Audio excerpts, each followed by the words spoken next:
அறம்நாடு channel பெருமையுடன் வழங்கும் senior journalist Umapathi fans meet. இயக்குனர் நடிகர் பாக்யராஜ், இயக்குனர் நடிகர் அமீர், சேலம் ஆர் தமிழ்செல்வன் மற்றும் பல பிரபலங்கள் கலந்து கொள்ளும் விழா. நாள் மார்ச் 7 வெள்ளிக்கிழமை மாலை 5 மணி முதல் இரவு 10 மணி வரை. இடம் Ambika Empire 3 star hotel, Vadapalani, Chennai. Limited seeds தான் இருக்கு, உடனே புக் பண்ணுங்க. Booking contact 6383515655. பஃபர் டின்னரோட டீடைல்டா பல விஷயத்தை பேச போறோம். புக் பண்ணிட்டு நேரில் வாங்க, நிறையா பேசலாம்.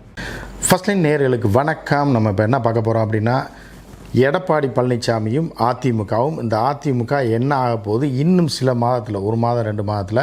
அதாவது இன்றைக்கி எதுக்காக இந்த டாபிக் எடுக்கணும்னா, இன்றைக்கி எடப்பாடி பழனிசாமி பாஜக கூட்டணிக்கு சிக்னல் காட்டின மாதிரி சேலத்தில் ஒரு ப்ரெஸ் மீட்டில் பேசியிருக்காரு. அதுதான் இப்போ ஹாட் டாப்பிக்காக இருக்குது. ஆனால் இந்த விஷயத்தை நம்ம கடந்த 3 வாரங்களுக்கு முன்பு யாரை வச்சு ஆரம்பிக்க போகிறாங்க அப்படின்றதில் ஆரம்பித்து எக்ஸ்க்ளூசிவாக போட்டிருக்கோம். நீங்கள் போய் வேணால் செக் பண்ணிக்கங்க. செங்கோட்டையன் விவகாரம் ஆரம்பித்த அன்றைக்கே இது யார் ஆரம்பித்து வைத்தது, எப்படி இது போயிட்டுருக்கு, எதற்காக செங்கோட்டையன் இந்த ரியாக்ஷன் கொடுத்தாரு அப்படின்ட்டு உள்ளுக்குள்ளே நடக்கக்கூடிய திட்டங்கள் குறித்த தகவல்களை நம்ம முதல் முறையாக எந்த மீடியாவில் வர்றதுக்கு முன்னாடியே நம்ம வெளியிட்டோம். அதற்கு முன்பு இப்போ மட்டும் சொல்கிறோன்னு நீங்கள் நினைக்க வேண்டாம். ஒரு 2 மாதத்துக்கு முன்னாடி எல்லாம் ஆதாரம் போடுறேன், நான் ஸ்க்ரீன்ஷாட்டை போடுங்க. 2 மாதத்துக்கு முன்னாடி போட்டிருக்கோம், 4 மாதத்துக்கு முன்னாடி போட்டிருக்கோம், 8 மாதத்துக்கு முன்னாடி போட்டிருக்கோம், 1 வருஷத்துக்கு முன்னாடி போட்டிருக்கோம், தேர்தலுக்கு 6 மாதத்துக்கு முன்னாடியும் போட்டிருக்கோம். அதாவது இந்த மாநில பொது தேர்தல் வரும்போது ஆட்டோமேட்டிக்காக அதிமுக பாஜகவாக மாறிடும். பாஜகவோட கூட்டணிலாம் கிடையாது. ஏனென்றால் இப்போதைக்கு, அதாவது போன எம்பி தேர்தலுக்கு பிறகு என்னென்னா, அதிமுக பொதுச் செயலாளர் யார் அப்படின்னு பார்த்தீங்கன்னா, நம்ம தானே தலைவன் பாரதிய ஜனதா கட்சியும் உள்துறை அமைச்சராக இருக்கக்கூடிய அமித்ஷா தான். அதிமுகவோட பொதுச் செயலாளர் அமித்ஷா அப்படின்னு நம்ம ஏற்கனவே சொல்லியிருக்கோம்.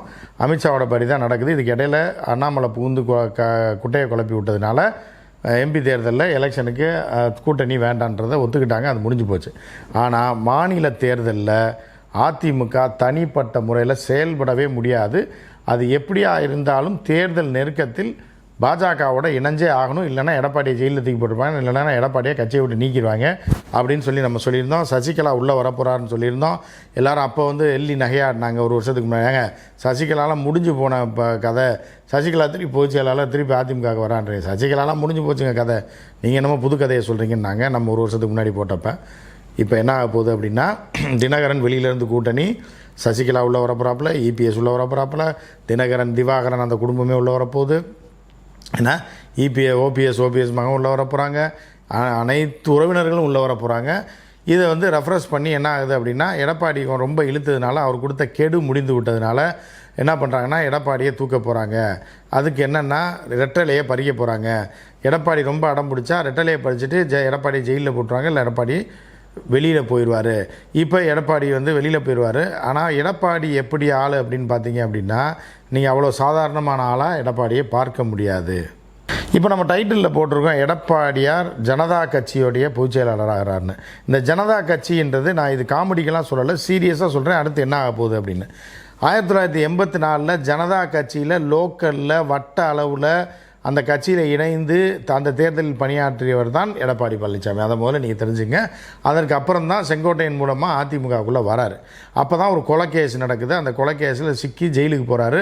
அதுக்கப்புறம் கேஸை உடைக்கிறாங்க. அதுக்கப்புறம் தான் அந்த நன்றி விசுவாசத்துக்காக தான் செங்கோட்டையனால் அதிமுகவுக்கு அழைத்து வரப்படுகிறவர் தான் எடப்பாடியார். இதை மூலம் தெரிஞ்சுங்க.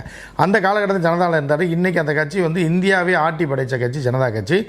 ஜார்ஜ் பெர்னாண்டஸ்லேருந்து பல்வேறு மொரார்ஜி தேசாய் யாரோ இருந்தாங்க, பெரும்பெரும் தலைகள்லாம். இன்றைக்கி யாருமே அந்த கட்சியில் இருந்தவர்கள் உயிரோடு இல்லை, 2 பேரை தவிர. அது யாருன்னா, ஒன்று சுப்பிரமணிய சாமி, இன்னொன்று நம்ம எடப்பாடி பழனிசாமி.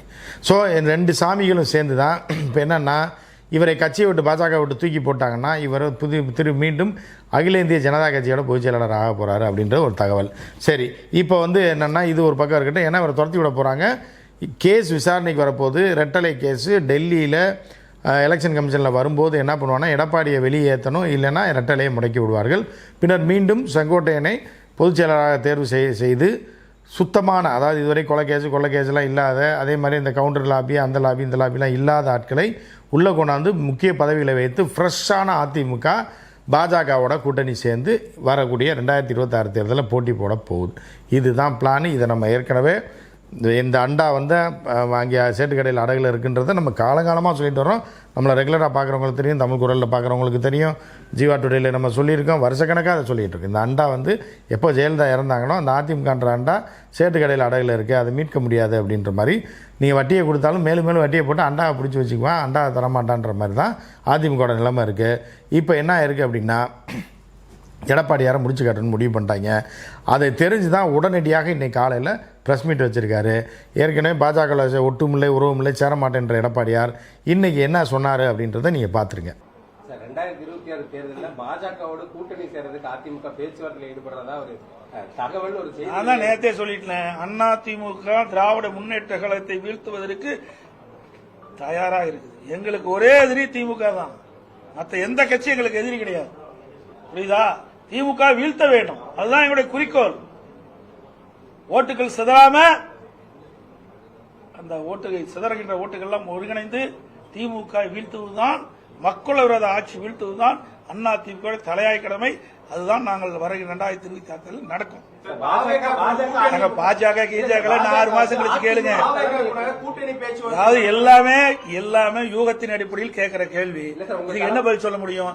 நாங்க தான் சொல்லிட்டோமே, யாரெல்லாம் அங்க இருக்கிறாங்க, யாரெல்லாம் இங்க இருக்கிறாங்க, எல்லாம் 6 மாசத்துக்கு முன்னால சொல்லப்படும். இது ஒன்றும் மறைச்சிட்டுலாம் செய்ய முடியாது, வெட்ட வெளிச்சமா செய்யப்படும், செயல்படுத்தப்படும். இதுல எந்த மாற்று கருத்து கிடையாது. தற்போது இதுதான் நிலை. பார்த்தீங்களா? ஸோ இப்படி தான் போய் வலையில் விழுந்துட்டாரா? இன்னும் எலெக்ஷனுக்கு இருக்குது, இன்னும் 6 மாதம் இருக்குது, 1 வருஷம் இருக்குது, அந்த நேரத்தில் நாங்கள் முடிவு பண்ணுவோம் அப்படின்னா பாஜகவில் சேர போகிறோன்னு ஆட்டோமேட்டிக்காக சொல்கிறாரு. ஏன்னா ஜெயிலுக்கு போக முடியாது, விசாரணைக்கு இது பண்ண முடியாது, ஈடியில் போய் சிக்கி சின்னாபனம் ஆக முடியாது, திருப்பி ஒரு கட்சி ஆரம்பிச்சா ஓட்ட முடியாதுன்னொன்னே அங்கே போய் சேரன்னு முடிவுபட்டார். ஆனால் அவர்கள் ஏற்க தயாராக இல்லை. செங்கோட்டையன் தலைமையில் அதிமுக ரெடி ஆகிட்டு இருக்கு.